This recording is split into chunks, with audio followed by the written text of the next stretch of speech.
Communauté congolaise de France, à l'occasion de sa visite officielle à Paris. Une seule prise de parole est prévue avant que le protocole n'appelle très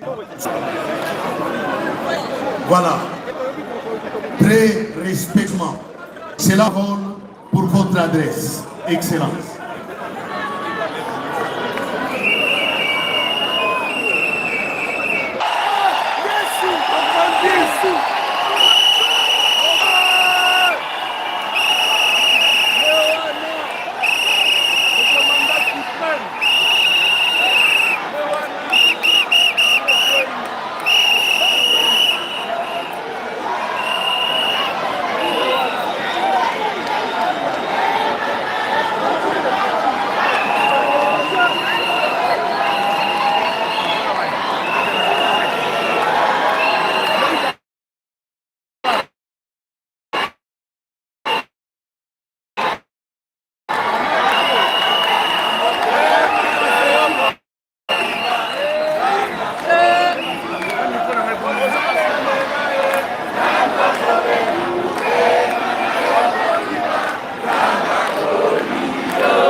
Manamoka, chers compatriotes, heureusement,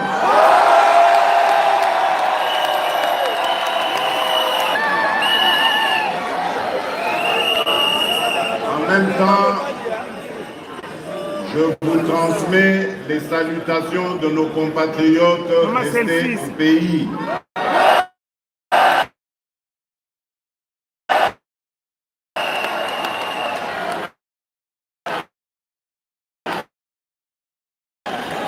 Je vous remercie par cette mobilisation. Vous envoyez un message clair à ceux qui pensent que le pouvoir que j'incarne aujourd'hui n'est pas celui du peuple.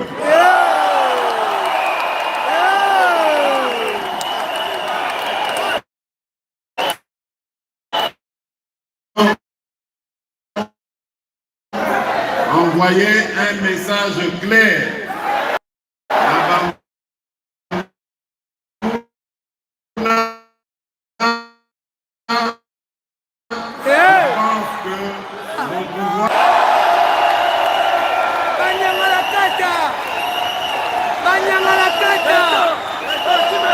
il y a quelques semaines, voici maintenant.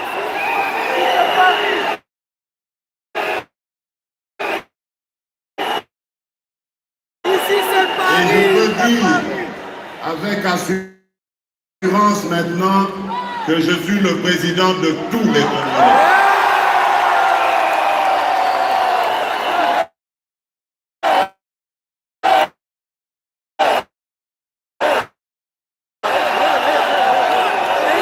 Merci beaucoup, chers compatriotes.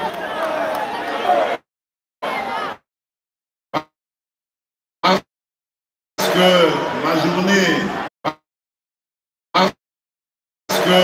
ma journée se prolonge,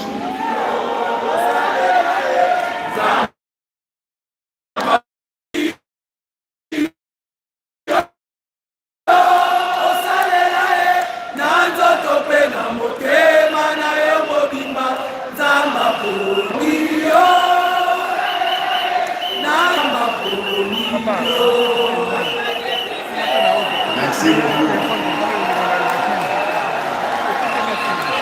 Nzambe aponi ngai nakamba Congo, Congo ebonga, bakongole babonga, esengeli tokumisa ye.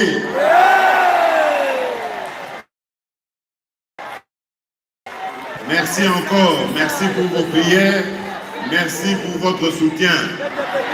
Je prends le serment ici et vous promettre que jamais je ne trahirai.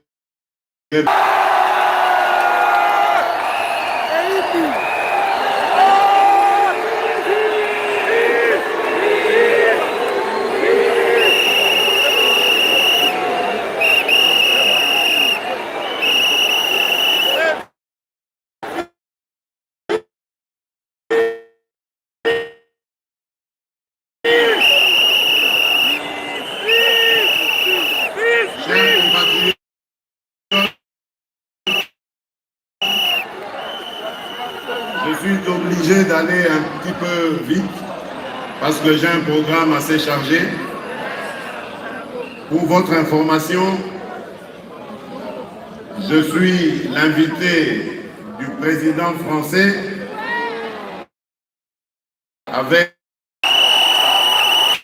en prélude à l'événement de demain à prendre part à un dîner qu'il organise avant évidemment que nous ayons, lui et moi, demain, un tête-à-tête de notre pays.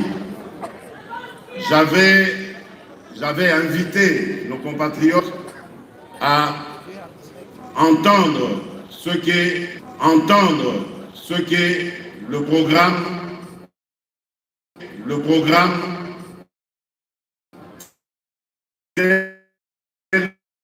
que nous allons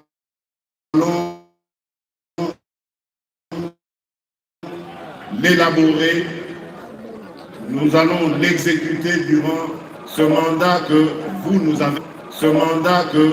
nous avez confié. Mais aujourd'hui, je ne vais pas refaire le même exercice. Je vais simplement faire ce qui est en train de faire. Douane, la douane. La douane. Nous allons peut-être ensuite vous entendre, vous écouter, car comme vous le savez, je compte énormément sur vous, les Congolais de la diaspora, pour venir nous épauler dans cette tâche qui est noble mais énorme, qui consiste, j'ai grandi parmi vous et je me sentirai rentré dans votre pays comme nous l'avons fait pour ensemble, avec ceux qui sont au pays, redresser notre pays. Et donc, je disais, par rapport à ce que nous sommes en train de faire, s'il vous plaît, vous savez très bien, depuis la campagne électorale que j'ai menée, jusqu'à mon élection à la tête du pays, je n'ai ménagé aucun effort pour ramener la paix et la sécurité dans tout l'ensemble du pays. Et tant que cela ne sera pas fait, je ne m'arrêterai jamais de sillonner le monde pour que cette paix soit une réalité dans notre pays. Nous ne pouvons plus et nous n'accepterons plus que des Congolais meurent de façon stupide parce que simplement on en veut à nos minerais ou à notre sol. J'avais dit à Bukavu il y a quelques semaines que je suis prêt à aller jusqu'au sacrifice suprême pour sauver la paix, sauvegarder la paix dans mon pays. Non. Et donc, que ça ne fasse pas peur. Non. Que ça ne fasse pas peur Non. à ceux de nos compatriotes qui me soutiennent, qui ne pensent pas que je suis suicidaire. Voilà. Si je veux instaurer la paix dans mon pays, c'est pour la vivre et en jouir. Amen. Mais j'estime qu'il est injuste qu'une partie du Congo soit libre et en paix, alors qu'une autre partie du pays vit des conditions totalement inhumaines. Pour cela, nous donnerons tout ce que nous pouvons pour y arriver. Et puisque je vous parlais de ce qui est en train d'être fait, bien je vous dis en ce moment, notre vaillante armée a entamé une offensive, une très grande territoire qui sont occupés par les ennemis de la République démocratique du Congo. Et pour consolider cette paix, permettez-moi aussi de tordre le cou à ceux qui spéculent sur la coalition FCC Cash. Je dois vous dire ici, les yeux dans les yeux, qu'à aucun moment nous n'avons trahi ni notre engagement ni notre pays en faisant cette coalition. Sentez-vous fiers parce que nous n'avons pas triché. Nous avons simplement appliqué la loi de notre pays. Ah oui. À partir du moment où j'avais été élu avec un regroupement politique qui, lui, n'arrivait pas à constituer la majorité au Parlement, il fallait donc créer cette majorité. Ah oui.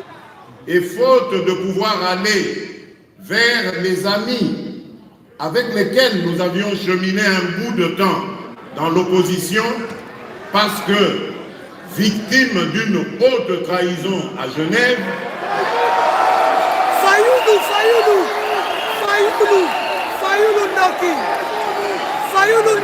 nous n'avons pas eu d'autre choix que de constater la réalité qui faisait que le FCC arrivait en tête des regroupements et à lui tout seul déjà, il faisait la majorité, mais nous avons dit, nous n'allons pas le laisser diriger le gouvernement seul, compte tenu de ce que vous savez, et donc il fallait que politiquement, nous nous mettions en coalition pour gouverner ensemble ce pays. Et je dois dire que nous avons très bien réussi. Parce que le cash, à lui tout seul au Parlement, représente que 10% simplement des députés. Or, au gouvernement, nous avons réussi à avoir 35% des ministres. Et la politique qui est menée de main de maître par le Premier ministre Sylvestre Ilunga Ilunkamba est celle que j'ai inspirée. Donc, ça signifie que ce qui va se passera selon le programme du président de la République et selon la volonté du peuple congolais. Il n'y a donc pas à avoir honte à cela. Pour ceux qui veulent que justice soit faite, oui, justice doit être faite, mais pas n'importe comment. Moi qui vous parle, c'est la vérité. J'ai 1001 raisons de me venger sur tout ce que j'ai vécu dans ma vie. Et je ne vais pas, si je commence à le faire, commencer simplement avec nos amis du FCC. Dans ce cas, je dois reculer jusqu'aux années du régime du maréchal Mobutu. Mais maintenant, je me pose la question de savoir si je me lance dans une telle entreprise, est-ce que je pourrais servir encore le Congo et les Congolais? Est-ce que j'aurai encore le temps de prêcher l'amour et l'unité? Je ne crois pas.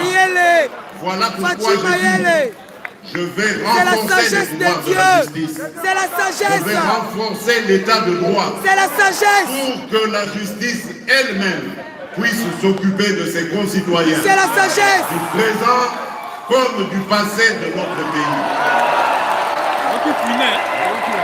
J'avais dit à Bruxelles, on ne fasse pas de moi un dictateur.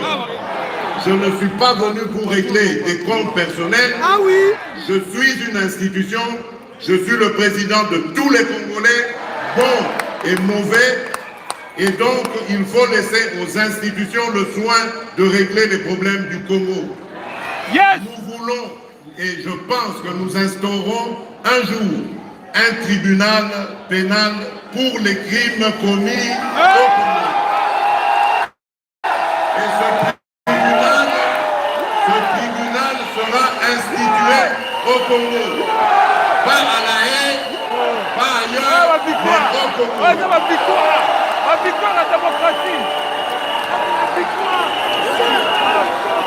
Et pour cela, nous avons besoin de renforcer les capacités de notre justice. C'est elle et elle seule qui pourra dire le droit de manière convenable, de manière juste et totalement dénuée de tout sentiment. Voilà le Congo que je veux voir s'ériger. Pas un Congo où des fils et des filles de ce pays s'élèvent contre d'autres pour semer la haine, le tribalisme, l'horreur et la mort. Je ne l'accepterai jamais tant que je serai à la tête de ce pays.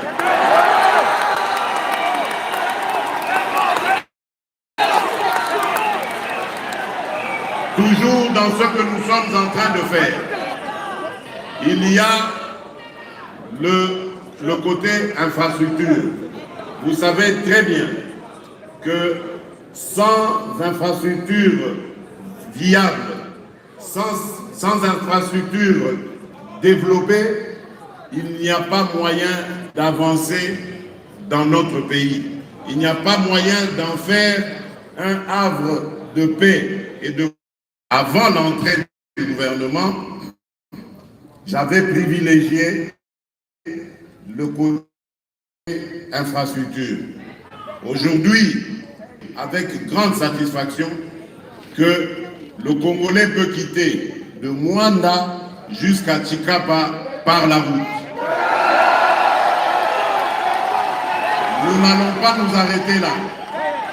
Nous allons continuer avec cet axe qui va aller jusqu'à Kananga. De Kananga à Mbujimaï. De Mbujimaï à Mweneditu. De Mweneditu à Lubumbashi. De Lubumbashi à Kasumbalesa. Et de Kasumbalesa en Afrique du Sud. Donc ça veut dire que nous allons réussir aujourd'hui à passer de l'Afrique de l'Est, de l'Ouest à l'Afrique de l'Ouest et même en allant vers le Sud. Voilà comment nous allons réussir à désengorger notre pays et à favoriser l'intégration régionale dont le Congo a tant besoin. D'un autre côté, nous allons très bientôt signer le contrat pour la construction du port en eau profonde de Banana. Les discussions sont très avancées, les partenaires sont là et nous allons avancer avec eux. Toujours dans le cadre de l'intégration régionale, nous allons aussi très bientôt jeter les bases ou les textes, les accords de la construction du pont route-rail entre Brazzaville et Kinshasa. Le rail qui va passer dessus va pouvoir aller jusqu'au port d'Ilebo.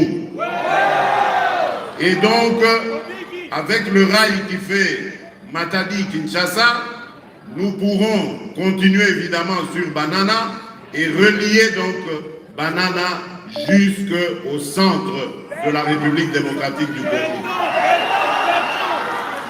Du côté nord, nous allons développer, et les travaux ont commencé du côté kenyan, le fameux corridor nord, circulation des biens qui vont sans aucun doute